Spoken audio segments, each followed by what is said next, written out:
Pan పెట్టుకొని pan heat అయ్యాక 2 టేబుల్ స్పూన్లు ఆయిల్ వేసి ఆయిల్ వేడయ్యాక హాఫ్ టేబుల్ స్పూన్ సాసవులు, హాఫ్ టేబుల్ స్పూన్ ఉద్దిపప్పు, శనగబెడలు వేసి ఫ్రై చేసుకోవాలి. ముందుగా కట్ చేసుకున్నటువంటి 7 పచ్చిమిరపకాయలను కరివేపాకు వేసి కొద్దిసేపు ఫ్రై చేయాలి.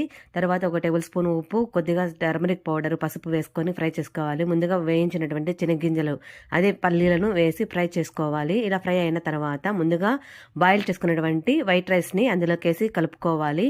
1 గ్లాస్ వైట్ రైస్ కాబట్టి 1 నిమ్మపండును పిండుకోవాలి. ఇలా అంతా బాగా కలయదిప్పుకోవాలి. తర్వాత ముందుగా కట్ చేసుకున్నటువంటి కొత్తిమీరని అందులోకి వేసుకోవాలి.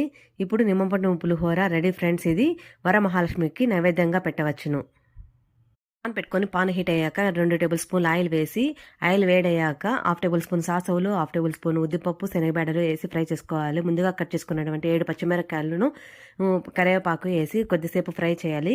తర్వాత 1 టేబుల్ స్పూన్ ఉప్పు, కొద్దిగా టర్మరిక్ పౌడర్, పసుపు వేసుకొని ఫ్రై చేసుకోవాలి.